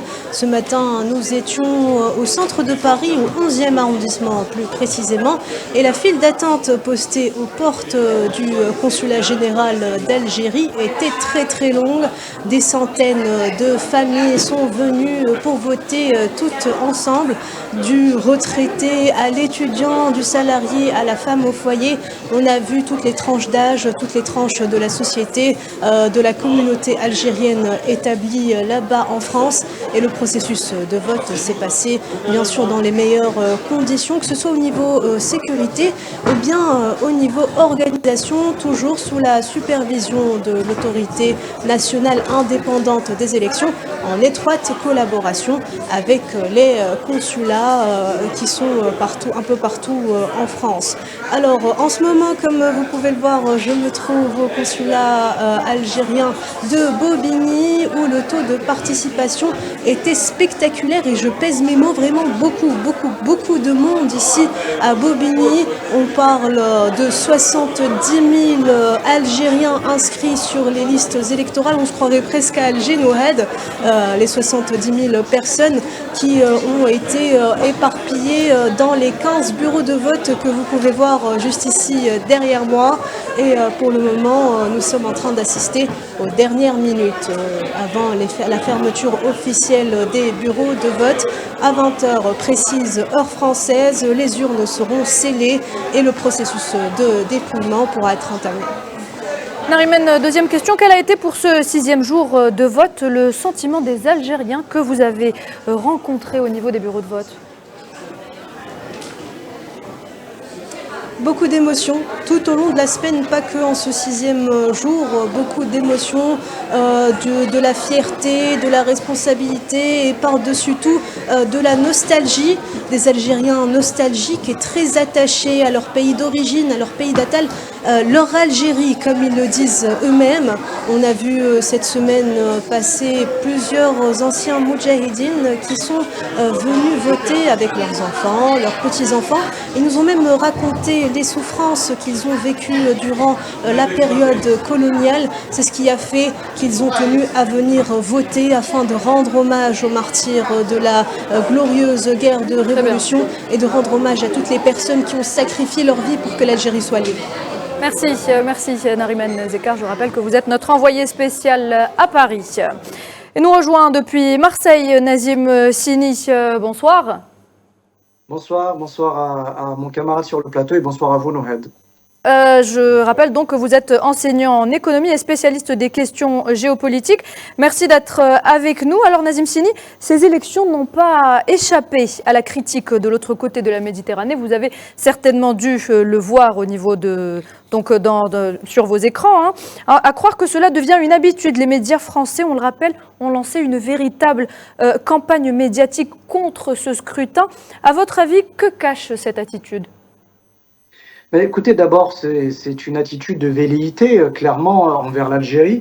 Pourquoi ? Parce qu'il faut savoir que la première communauté étrangère établie sur le sol français est d'origine algérienne. Donc vous imaginez, on estime la communauté nationale vivant en France à environ 3,5 millions, et certains chiffres parlent même de 4 millions de personnes. Donc c'est extrêmement important. Et cette communauté, elle a un poids économique, elle a un poids politique, et évidemment, elle participe à l'édification de cette Algérie. Je vous ai entendu parler tout à l'heure sur le plateau d'une Algérie stable, d'une Algérie prospère. Et surtout, les médias français sont eux-mêmes manipulés par une classe politique qui ne veut pas voir émerger au sud de ses frontières un concurrent de taille, un concurrent économique, également un pays arabe qui risque de rayonner dans la région méditerranéenne, un pays qui va disputer leur leadership dans cette mer Méditerranée qui, au final, est un lac, tout simplement. Quand on voit que vous pouvez en quelques heures parcourir de la Turquie jusqu'aux encablures portugaises, et c'est pour ça qu'aujourd'hui, cette élection dérange. D'ailleurs, les médias en font les choux gras de la presse, c'est une attaque frontale, ils ne s'en cachent pas, mais aujourd'hui, ce qui est important de rappeler, c'est, et je l'ai vu de mes propres yeux, parce que au-delà d'être un enseignant, je suis aussi un citoyen qui est parti voter, et je peux vous dire que j'ai croisé énormément de personnes qui se sont rendues aux urnes de manière enthousiasmée. Et surtout, ce que j'ai remarqué, que j'ai observé par rapport aux précédentes élections, c'est que là, les 20-35 ans se sont massivement mobilisés. Parce qu'il faut savoir aussi, Nouhed, qu'on est rentré dans une nouvelle époque. C'est la première élection présidentielle post-Covid, où on a subi des chocs extrêmement violents, des chocs sanitaires, des chocs géopolitiques, et on voit la multiplication des tensions à travers le monde. Et aujourd'hui, les Algériens de France et de l'étranger ont besoin de lancer un message fort, qui est de dire, nous voulons protéger l'Algérie, nous voulons la voir prospérer, et nous voulons la voir stable, parce que ça reste effectivement le dernier bastion dans cette région, qui est un pays sécurisé, un pays qui crée des emplois, qui crée de la richesse, et surtout un pays qui est sur la voie de l'émergence. Merci Nazim Sini. Et puis on reste à Marseille pour aller du côté d'un bureau de vote. La communauté algérienne établie donc à Marseille est venue en vague en ce 6e jour de vote, profitant de ce premier jour de week-end pour venir en famille là encore.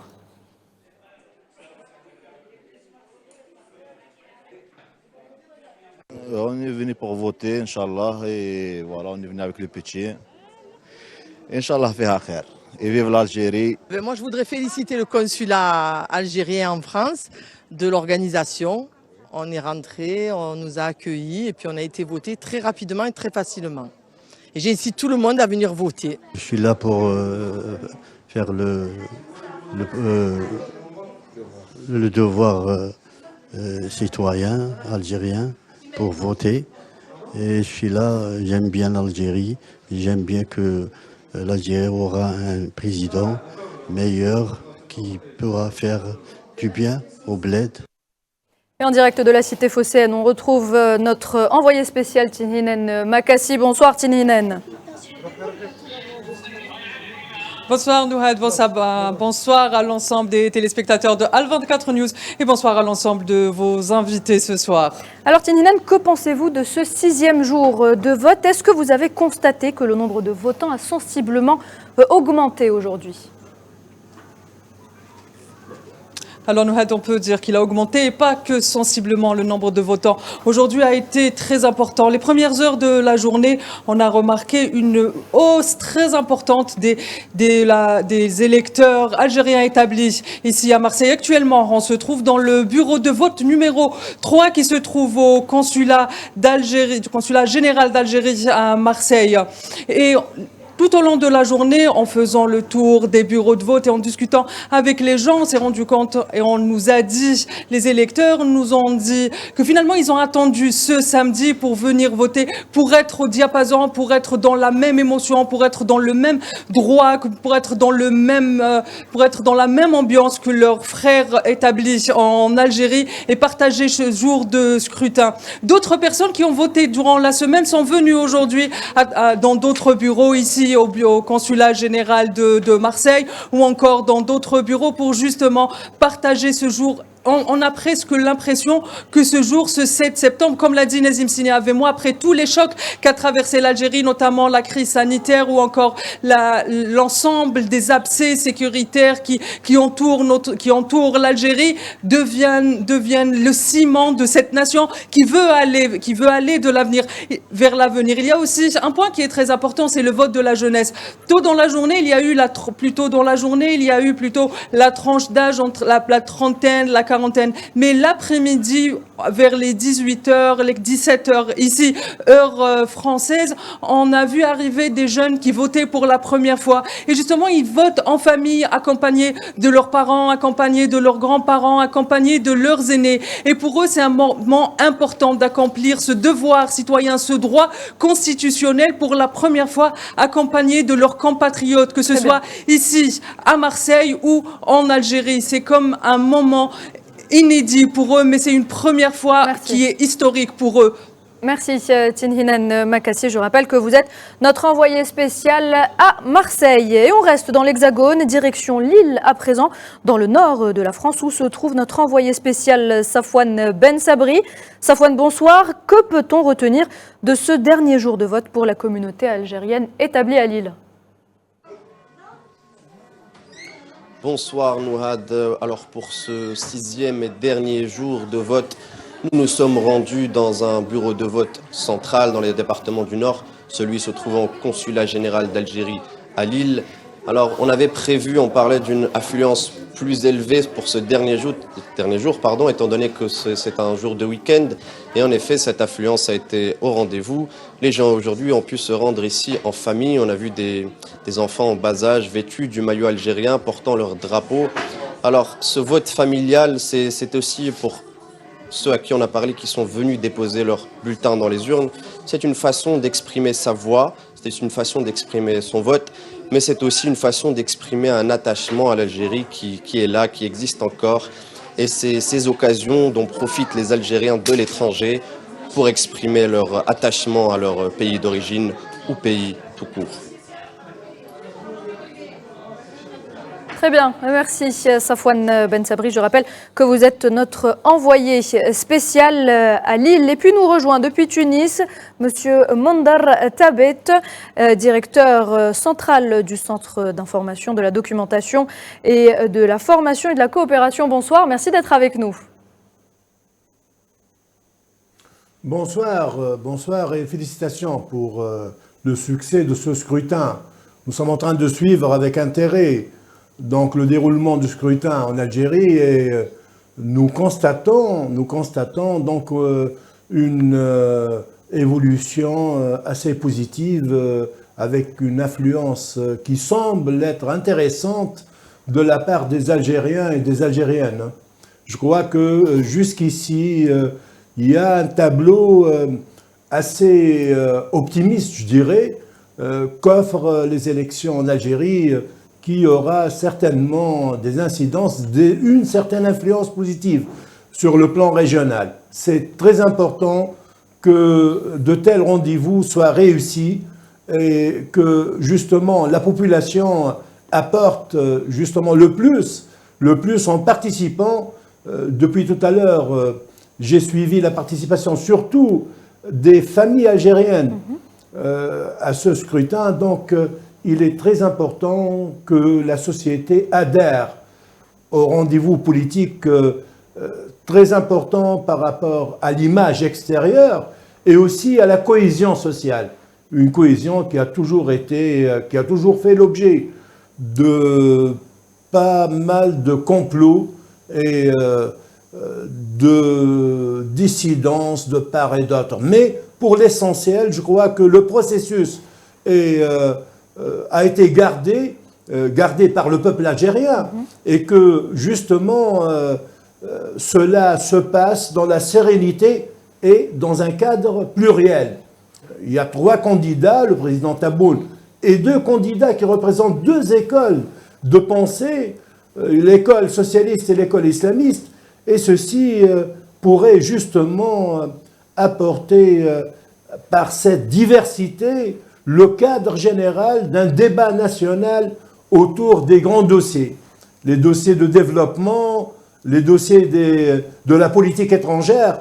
Je crois que l'Algérie est bien placée pour évoluer dans le sens d'une modernisation de la machine économique, d'un dialogue avec les jeunes qui représentent plus que 33% de la population algérienne, entre 19 et 25 ans. Je crois que l'Algérie est forte de ce potentiel humain et que les grandes réformes qui ont été justement initiées depuis le début de la décennie par le président Tebboune pourront justement voir le jour dans une perception assez précieuse de la part du pouvoir algérien, de la conjoncture internationale, des défis, des troubles justement qui menacent la sécurité nationale arabe et algérienne entre autres.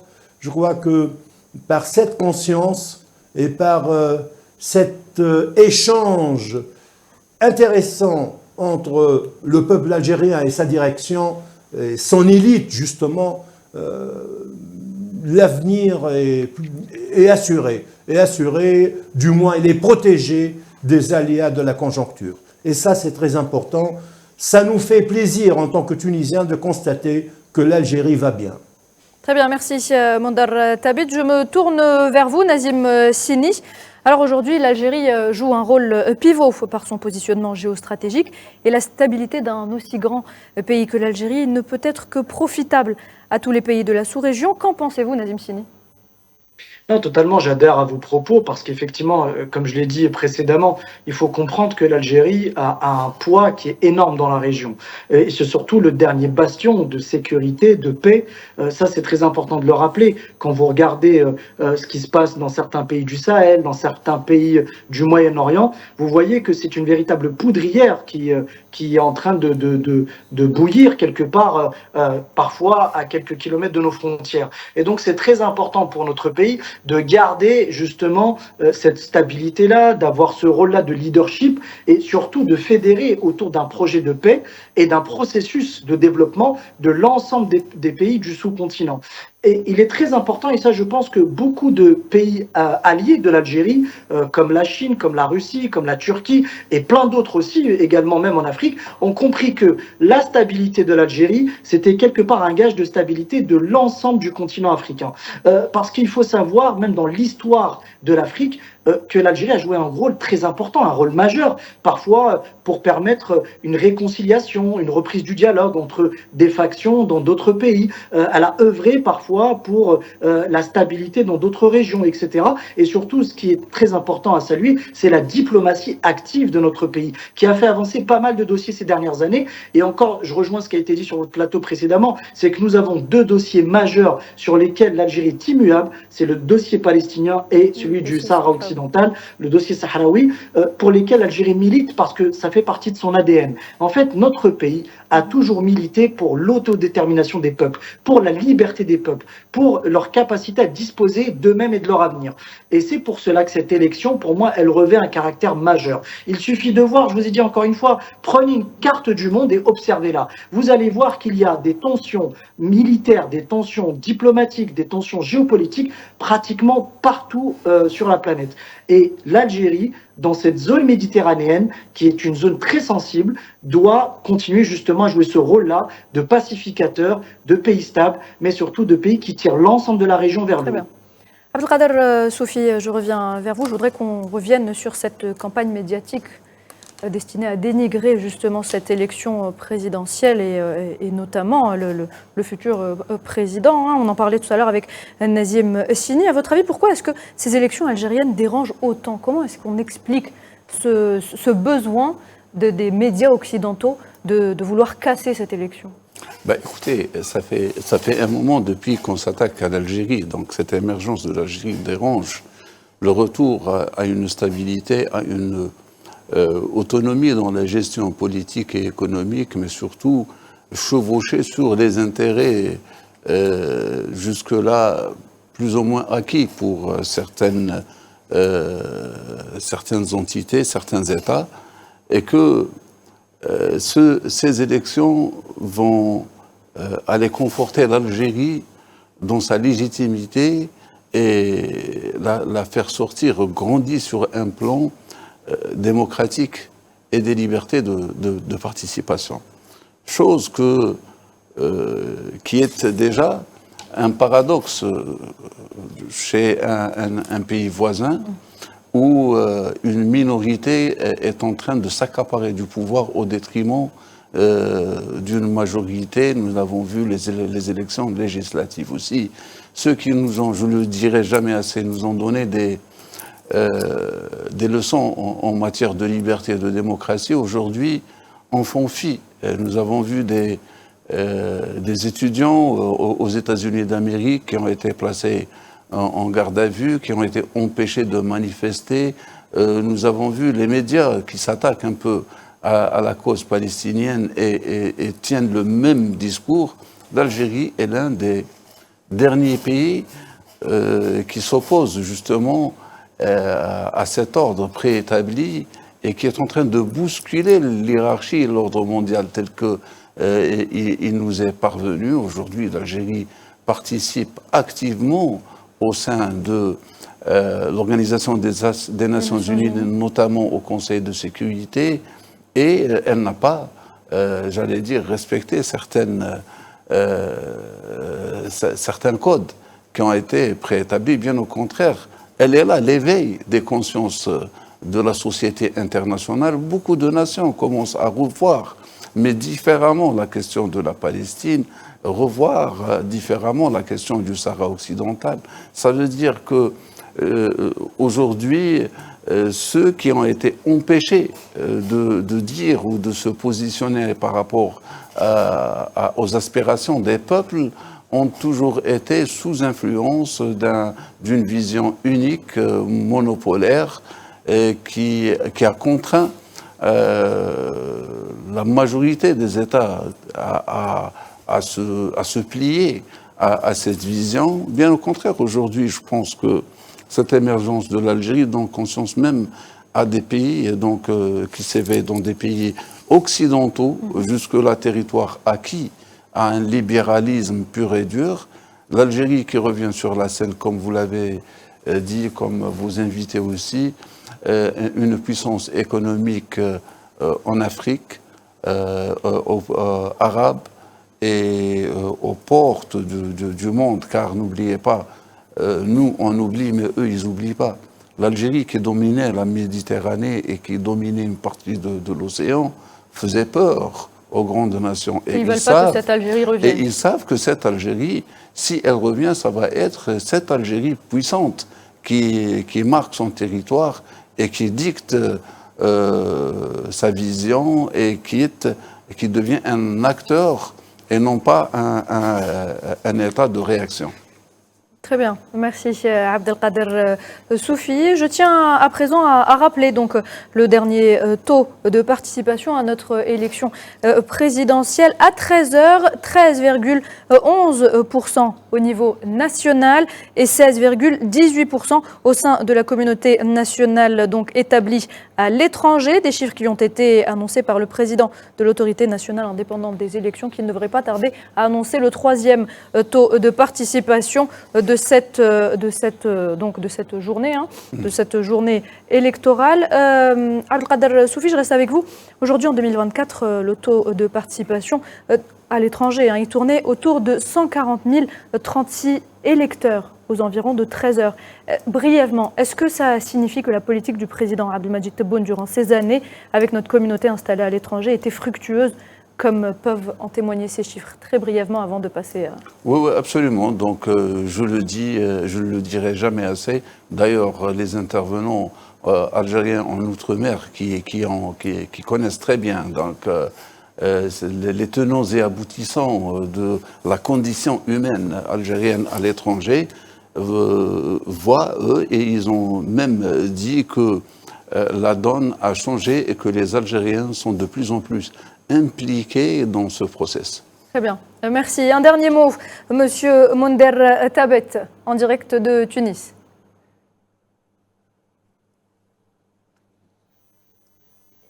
Monsieur Monder Tabet, vous m'entendez? Il semblerait qu'il y ait un problème de liaison. Nazim Sini, est-ce que vous êtes toujours là? Oui, bien sûr. Un dernier mot avant de nous quitter autour de cette élection présidentielle, Nazim Sini. Écoutez, un dernier mot, je souhaite bonne chance aux 3 candidats. Je suis très fier de la mobilisation massive de nos électeurs. Et puis surtout, tout ce qu'on peut souhaiter, c'est une longue vie à notre pays. Il faut saluer le combat de nos aïeux, de nos shuhada, qui sont battus pour que d'abord le vote soit un droit, mais maintenant qu'il devienne un devoir pour perpétuer leur mémoire. Et puis, nous attendons les résultats avec impatience d'ici quelques heures, voire peut-être un peu plus tard, très tard dans la nuit. Mais sachez que c'est un nouveau chapitre de l'histoire de l'Algérie qui s'ouvre et cette nouvelle page va être très prometteuse. Très bien, merci Nazim Sini, merci d'avoir été avec nous ce soir. Monder Tabet est de nouveau avec nous. Monder Tabet, est-ce que vous m'entendez? Oui, je vous reçois très bien. Oui, je vous reçois. Est-ce que vous m'entendez? Vous m'entendez, monsieur Monder Tabet? Oui, je vous reçois. Oui, je vous reçois. Est-ce que vous Il semblerait qu'il y ait un problème. Monder Tabet, est-ce que vous êtes là? Oui, je suis là. Oui, vous êtes là. Alors, Monder Tabet, un dernier mot avant de conclure, avant de clore cette émission. Le dernier mot vous revient. Donc, je constate que l'Algérie est en train d'évoluer, dans le sens d'une démocratisation rationnelle, graduelle et réaliste, et que justement la place de l'Algérie dans l'espace afro-arabe est prépondérante. Ceci rassure les forces progressistes, les forces qui défendent la liberté des peuples et surtout, le plus important, la neutralité par rapport aux puissances étrangères, aux superpuissances qui cherchent justement à dominer et à livrer la bataille donc sur le terrain africain par rapport à une compétition avec la Chine. Il est très important que des puissances régionales telles que l'Algérie soient à l'abri des complots et soient justement dans une situation de cohésion interne. C'est très important de souligner ceci. Ce scrutin ne pourra que renforcer davantage la cohésion du peuple algérien. Très bien, merci à vous, monsieur Monder Tabet. Je rappelle que vous étiez en direct avec nous depuis Tunis. On arrive à la fin de cette émission consacrée à l'élection présidentielle anticipée. Merci à mes invités d'avoir répondu présents ce soir sur le plateau et dans les bureaux à l'étranger. Merci également à toutes les équipes d'Al24 News mobilisées sur le terrain. Madame, monsieur, merci à vous également de nous avoir prêté attention. Je vous laisse avec la suite de notre couverture spéciale élection présidentielle. Très bonne soirée.